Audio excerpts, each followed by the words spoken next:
Howdy everybody, welcome back into a video. So, the Activision thing is now on trial between the FTC and Microsoft, as we've had 2 days of it, where we got some pretty interesting information. We're mainly going to be going over day 2, as Phil Spencer took the stand. The day before, we had things like Sarah Bond and P. Hines, where P. Hines revealed that Indiana Jones by Machine Games is now an exclusive. Because originally, with the deal with Disney between them and Bethesda, where the deal was for Indiana Jones to be multi-platform, but they amended the deal, now it's exclusive. So, and what's funny, when the FTC asked about that, Phil actually called out the exclusivity that Sony has on Spider-Man. So I'm like, Sony has a Disney IP that's exclusive in Spider-Man and Wolverine, why can't we do the same? I mean, which is so true, but that's not important though. So, I want to get that out of the way, so interesting stuff like that, throughout this whole thing. But now let's get on to the topic at hand. So let's get started. FTC was asking about the Switch. It's incorrect to say that Nintendo isn't a competitor, argued Spencer, but earlier on, he admitted there were some clear hardware differences. The Switch was designed for people to take on the go, whereas the Gen 8 Xbox One consoles require that they're plugged into the wall and don't have a screen. Nintendo built a different platform, which is so true. To further drive home the FTC's point, Spencer was questioned about how many frames per second the Series X and S can support and how many FPS the Switch does. Even the differences in GPU teraflops, at times it felt like FTC was minutes away from calling a PC gamer to the stand to testify about memory speed, CPU cores, and thermal paste. Oh my god, they know nothing. They know freaking nothing about the gaming industry at all. The fact that they didn't even know what PC gaming is really hilarious. It's freaking comical. So, but let's continue. The reality is that Nintendo Switch is still a gaming console. It can play some of the games the 6X and PS5 can play, which is true, albeit rarely as well, like always never the same fidelity or performance. Its catalog includes extraordinarily popular games like Fortnite that don't fit the conventional AAA model, and it's already successful without Call of Duty and the type of AAA games that people typically buy on Series X or PS5. Although, thanks to Nintendo's decades investment in a strong lineup of exclusive titles. If you're a gamer that Microsoft and Sony both care about, you're probably also a potential Switch customer, like myself. At the end of the day, Sony, Microsoft, and Nintendo are all competing for your gaming time and attention. Which is so true. Whoever wrote this article about the whole summary of Day 2 kind of nailed it on the head with that one. It's so true. Anyway, continuing.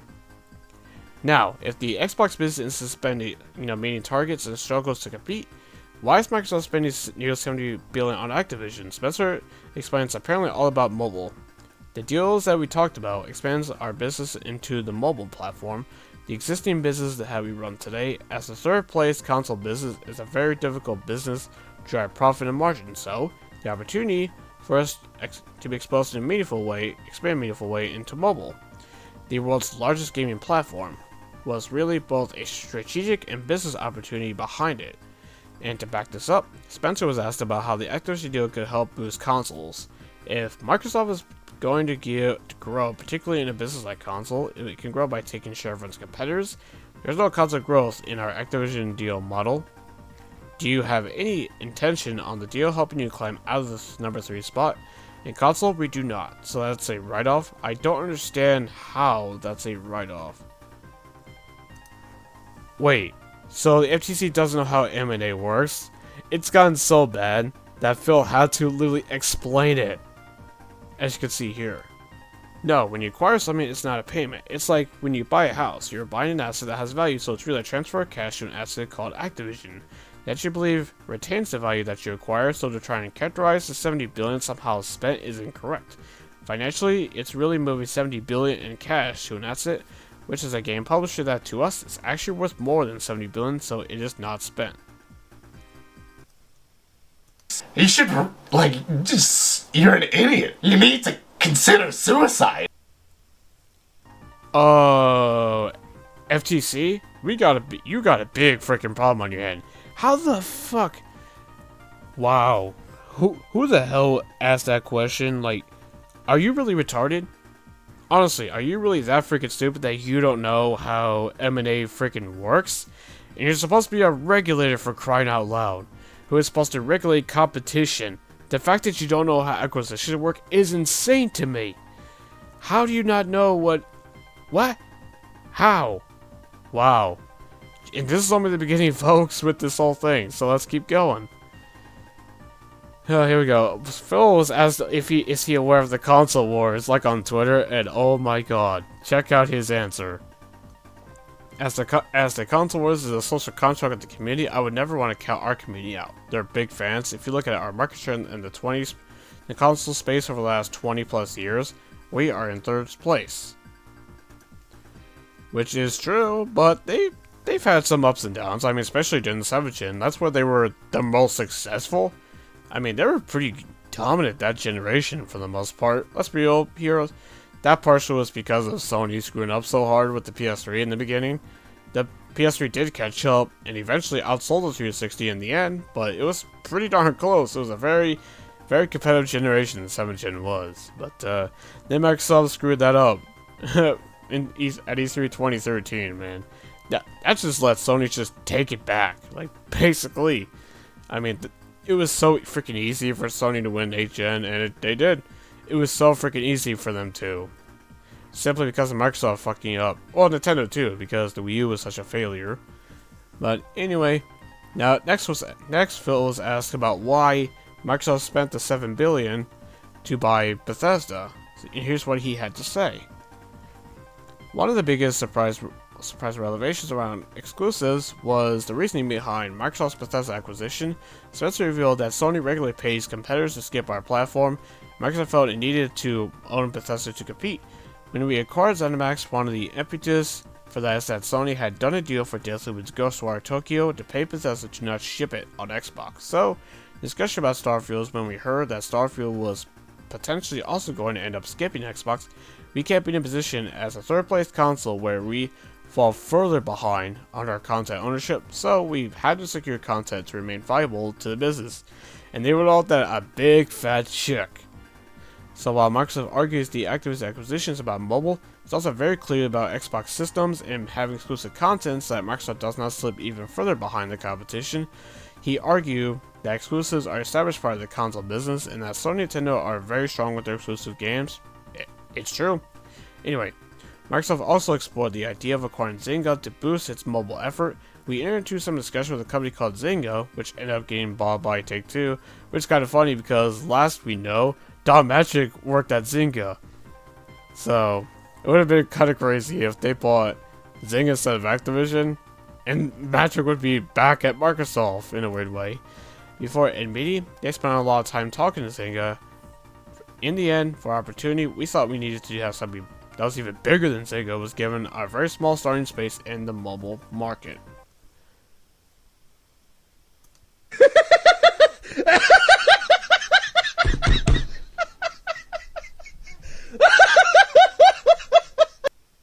You hear that, fanboys? You hear that? You know, for those that are trying to downplay Starfield so freaking hard, I'm looking at you, Dreamcast guy. I'm looking at you right now. You hear? But anyway, the fact that your corporate overlords were trying to money has Starfield, and you're sitting here on freaking Twitter or in YouTube downplaying the shit out of Starfield, saying, "Oh, it's gonna be bad, like it looks terrible," you know, this and that. But Sony was trying to money hat the shit out of it. So what did Microsoft do? So this was Sony, you know, fucking around, and they just found out because Microsoft spent billions to own all of ZeniMax. You know that old clip from I think it was Justice League, like where Batman told, you know, Superman, how'd you get the house back from the bank? And then Bruce was like, I bought the bank.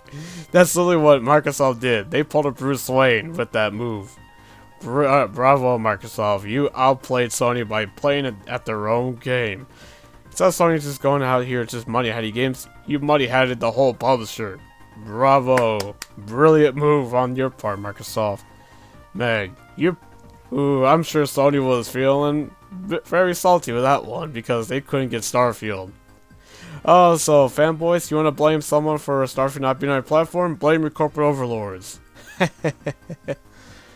Anyway, continuing. We heard a bombshell email from PlayStation chief Jim Ryan read out in court earlier this week, revealing that he wasn't actually worried about Call of Duty exclusivity and was pretty sure we will continue to see COD on PlayStation for many years to come. Spencer has committed to keep COD on PlayStation multiple times, with Microsoft arguing it doesn't make financial sense to pull the game from Sony's platform. It would harm the brand if it did so. I would raise my hand, but I would do whatever it takes, he told judge in court. My commitment is, and my testimony is that we will continue to ship future versions of Call of Duty on Sony's PlayStation 5. The IF in that oath became a contentious part of the FTC's questioning later on.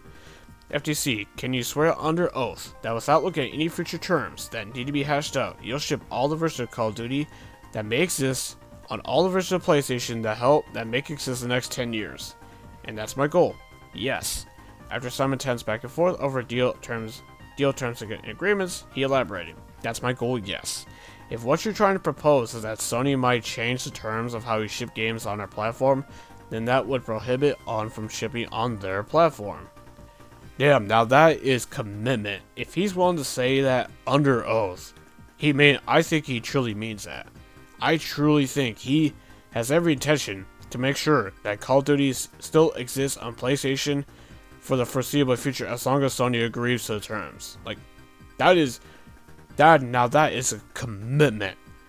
So, and that's under oath for crying out loud. So, for certain people thinking that Phil was lying here, I'm like, why? When he said multiple times he has no intention of taking COD away from PlayStation players. So, anyway, but before we continue, the fact that Jeremiah was wasting everybody's freaking time over the past year saying that our business will crumble without Call of Duty. But the fan was say, it's all box exclusive. No, it isn't. It's all about Call of Duty, according to your overlord Jim crying Dad Smooth Ryan. Anyway, continuing. Would you make the same promise with respect to all of Activision's content? I was asked specifically about Call of Duty. No. Activision ships games on mobile and many different platforms. They have some PC-only games like World of Warcraft, for example. I don't know, a little game called StarCraft?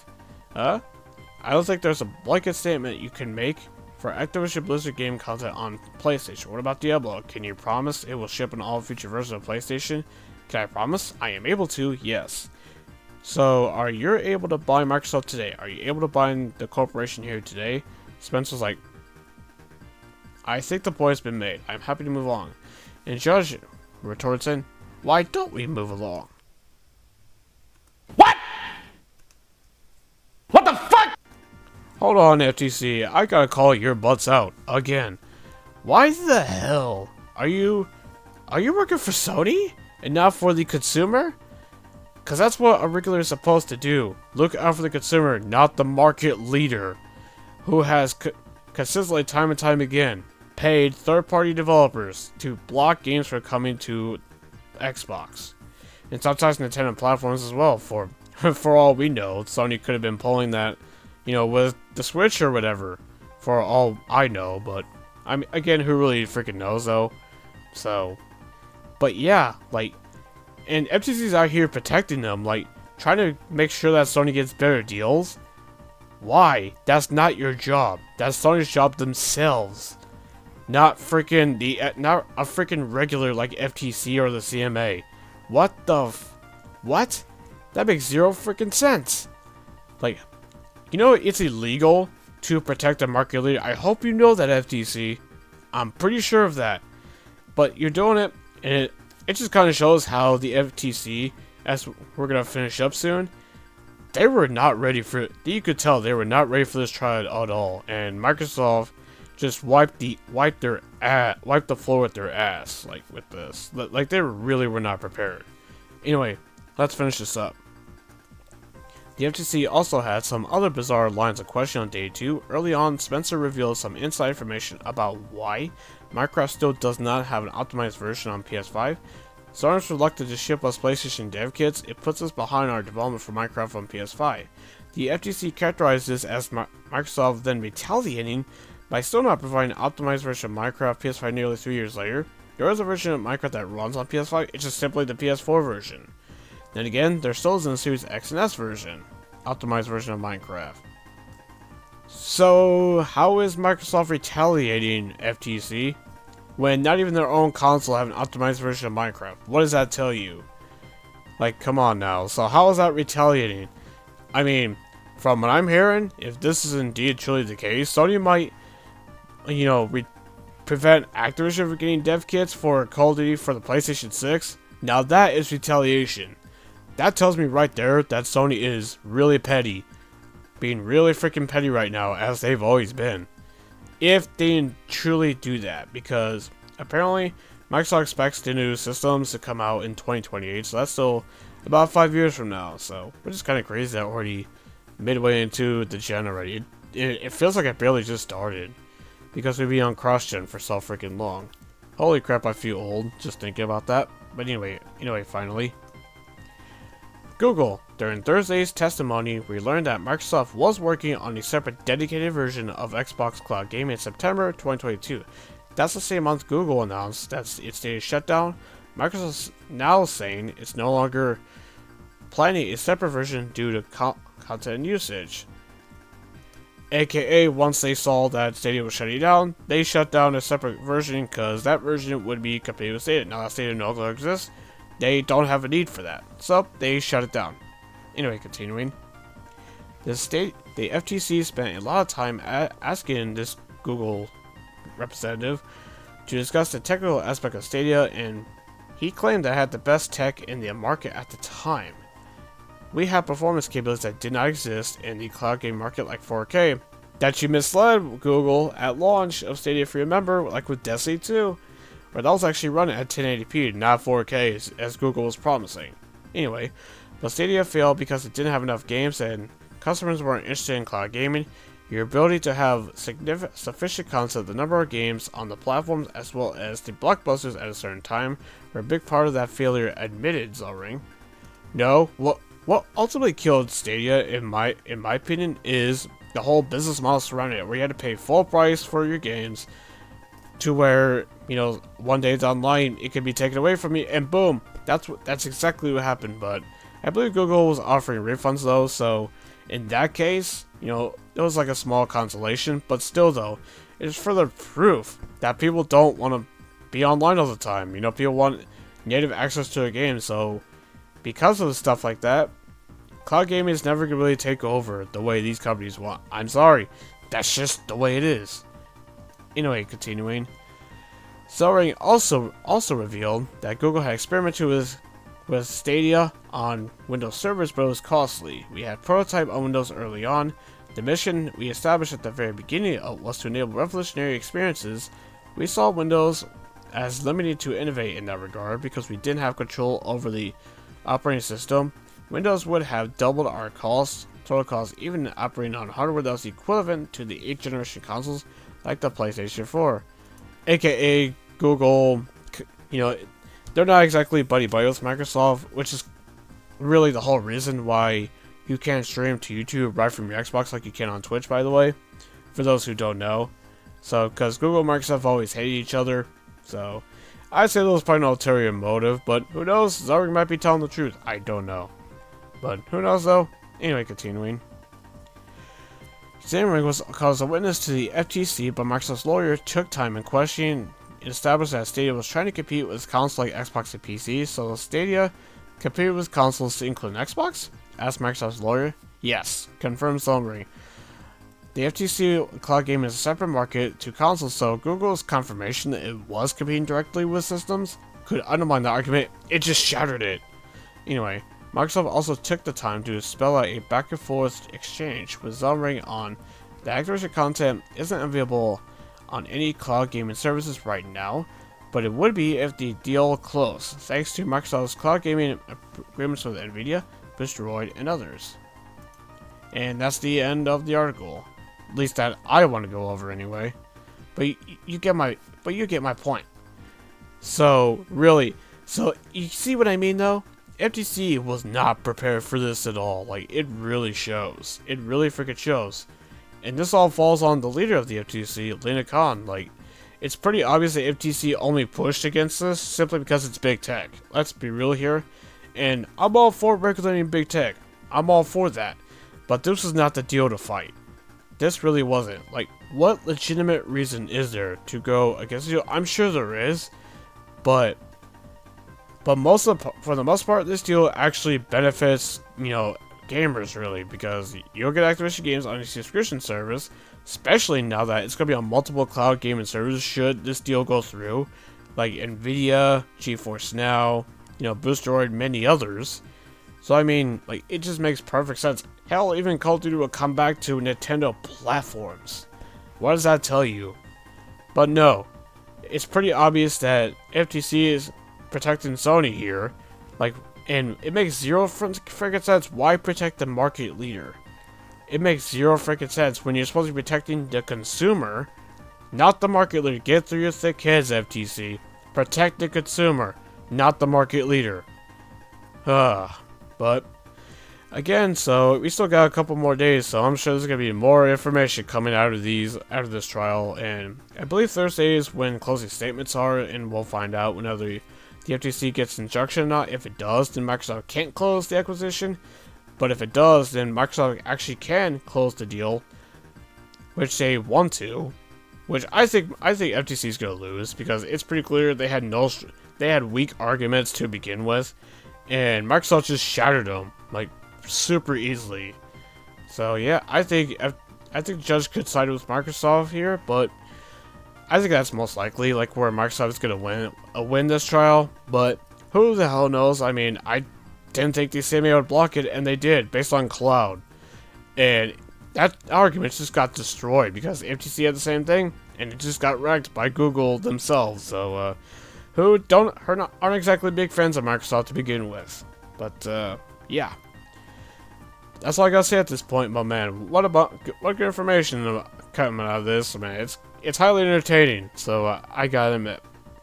But anyway, that's enough out of me. What do you guys think? Let me know down in the comment section below. And before I forget, I want to thank all of you who have recently subscribed to this channel. I did not expect that, the amount of views that some of my previous videos have gotten. So I guess thank you, and hope you all stick around, and I'll see you all in the next one. Until then, have a good one.